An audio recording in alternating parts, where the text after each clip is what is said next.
C de Cristo ou D de Deus?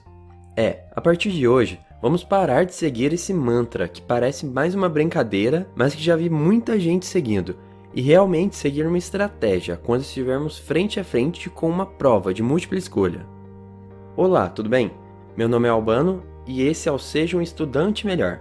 Hoje vamos ver as estratégias mais fundamentadas e úteis para que você possa encarar uma prova extensa de múltipla escolha e sair bem, com o melhor resultado possível. E a primeira estratégia é para quando a prova está apenas começando.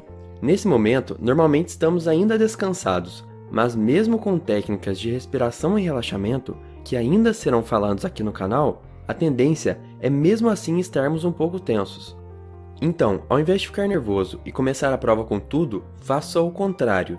Tenha calma e use esses primeiros minutos da prova para dar uma passada bem rápida e ter uma visão geral de todas as perguntas. Isso, além de te acalmar, fará você ter uma noção do conteúdo da prova, se ela está fácil ou difícil, e vai fazer com que seu maior aliado nessa hora, seu cérebro, use o poder do seu subconsciente para começar a pensar em todas essas questões. Além de tudo isso, outra coisa que acontece frequentemente é que uma pergunta pode te ajudar a responder a outra, como podemos ver nesse exemplo aqui. Se soubéssemos que a enciclopédia citada na questão 4 foi publicada na época do Iluminismo, aí, com a informação dada na questão 57, que poderia ter sido dada até dentro de uma outra matéria, poderíamos acertar essa questão. Ou seja, a estratégia 1 é, no início, dê uma olhada em toda a prova. Agora, a segunda estratégia é algo que você talvez já faça, mas que ainda não entendeu o poder dessa ação. Imagine que você esteja numa questão muito difícil, impossível de ser respondida. Aí, seguindo o conselho dos seus professores, você resolve passar para a próxima, para não perder tanto tempo. Você faz toda a prova. Aí, quando sobra um tempo para voltar àquela questão, dessa vez acontece algo diferente. Surge uma luz e você milagrosamente entende a questão e consegue sim respondê-la. Já aconteceu isso com você? Você saberia me dizer por que acontece isso? Isso acontece devido a uma grande capacidade humana. Quando estamos focados em algum problema, estamos conscientemente tentando resolvê-lo. Mas agora, por incrível que pareça, quando mudamos o foco para outra coisa, nosso cérebro se recusa a esquecer completamente do primeiro problema e usa seu subconsciente para tentar ajudar. Ou seja, mesmo que você esteja focando em algo completamente diferente, seu cérebro continua trabalhando em outras coisas. E aí, o resultado disso é que quando você voltar para o problema inicial, talvez você tenha um estalo mental e consiga finalmente responder a questão que até pouco tempo atrás parecia impossível. A estratégia 2 é, tente responder a questão difícil. Esqueça e depois volte. Agora, algo que sempre me incomodou em provas é a incessante mania de professores e aplicadores de provas de colocar pegadinhas em provas de múltipla escolha. Mas como isso é algo que não podemos extinguir, devemos saber lidar com isso. E é por esse motivo que existem estratégias. E a estratégia nesse caso é ler cada pergunta da sua prova pelo menos 2 vezes. Digo 2, pois devemos prestar atenção em vários detalhes que passarão batido se tentarmos em apenas uma. E esses detalhes são: preste atenção na palavra não. Ela pode alterar totalmente o que uma questão está te pedindo. Isso também pode acontecer com qualquer outro termo negativo. Então uma boa dica é destacar ou circular essas palavras sempre que a encontrar. No outro lado do problema, nas respostas, podemos notar várias vezes o uso de declarações absolutas. Palavras como sempre, todos, nunca, ninguém e jamais. Todas essas palavras expressam uma generalização. Então, como é mais difícil fazer uma generalização assim, normalmente elas não são a resposta correta. A estratégia 3 é: aprenda a reconhecer pegadinhas. Agora, gostaria de falar sobre 3 conceitos lógicos que podem te ajudar na hora da resolução dessas questões. 1. Não é só porque uma resposta é verdade que a resposta será correta. Se qualquer parte de uma resposta é falsa, então toda declaração é falsa.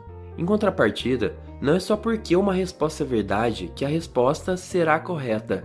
É meio confuso só falando, então vamos a um exemplo. Qual é o nome dos presidentes e do partido que governou o Brasil de 2003 a 2011?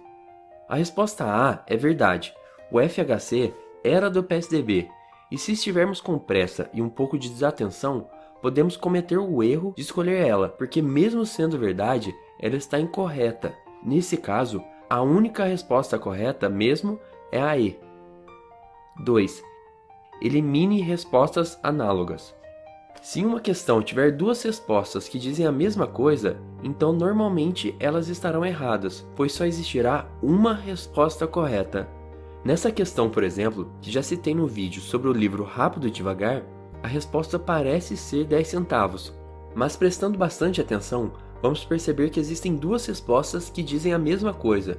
Percebendo isso, é melhor dar novamente uma checada, para saber que na verdade a resposta correta é a C. Preste sempre atenção nisso. Isso só não vai ser válido quando tiver uma alternativa dizendo todas as respostas são verdadeiras, ou algo do tipo, se isso for uma possibilidade de resposta. E 3. Se ver opostos, talvez ainda não seja a resposta. Outra é quando é colocado opostos em duas respostas diferentes. Isso cria na nossa cabeça de que se uma resposta que já sabemos está errada e a outra é o oposto, então essa outra deve estar correta. Por exemplo, poderíamos pensar que a resposta seria a letra B ou C, porque uma é o oposto da outra, mas na verdade a resposta é a letra A. Tome cuidado em tomar essas coisas como pressuposto. O correto é encarar cada resposta individualmente. E resumindo esses 3 casos, a estratégia 4 é: tenha cuidado redobrado. Disse no começo do vídeo que normalmente estamos descansados e tensos no começo de uma prova. E agora no final, o que acontece? Normalmente estaremos muito cansados e já um pouco dispersos pelo grande esforço intelectual. E é nessa hora que somos indicados para que revisemos nossa prova. Por favor, a partir de agora, não cometa mais esse erro. As chances de você não enxergar algum erro absurdo que você cometeu são enormes. A estratégia aqui que fez total diferença na minha vida foi quando comecei a fazer a revisão não no final da prova, mas sim a cada página, ou seja, a cada 5 a 10 questões, sempre volto para conferir. E é lógico que se tiver com tempo, não custa nada dar uma revisão geral no final da prova, mas fazer uma revisão a cada página, com certeza vai dar uma turbinada na sua nota. A estratégia 5 é: faça mini revisões. E agora quero ensinar a estratégia que acho a mais avançada de todas, e que só poderá ser usada se for uma prova que você acredita já estar indo bem. Antes de tudo, uma coisa que sempre faço em minhas provas de múltipla escolha é a de circular as questões que eu tenho certeza, fazer um quadrado nas que eu tive dúvida, mas que mesmo assim respondi, e de marcar um triângulo nas que eu não tenho a mínima ideia da resposta. Fazendo isso, eu já tenho uma ideia em tempo real se estou ou não indo bem na prova. Mas voltando, para quem sabe o mínimo de estatística, sabe que se estatisticamente chutarmos uma questão, temos teoricamente a mesma chance de acerto para todas as questões, certo? E o que isso pode ajudar? É que se você tem certeza que acertou uma boa parte da prova, você já pode começar a usar probabilidade a seu favor. Por exemplo, se você tem quase certeza que acertou 60% da sua prova, em 20% teve dúvidas, e em 20% você não sabe nada, e aí você verifica que você não marcou muitas letras B, você pode começar a se inclinar a responder B, nas quais você não sabe nada.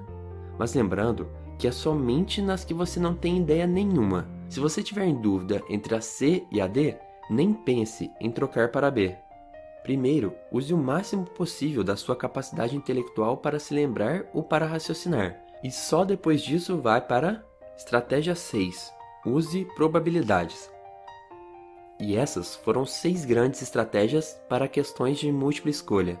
São conceitos simples, mas se usados da maneira correta, podem te colocar num patamar ainda mais elevado e te ajudar na busca de seus objetivos. E lembrando que essas estratégias podem te ajudar, mas o que realmente fará a diferença na sua nota será o seu estudo, as horas de estudo efetivo passadas, será a sua preparação. E se gostou do vídeo e se quiser saber como se preparar melhor e de forma mais eficaz, se inscreva no canal e continue acompanhando meus vídeos.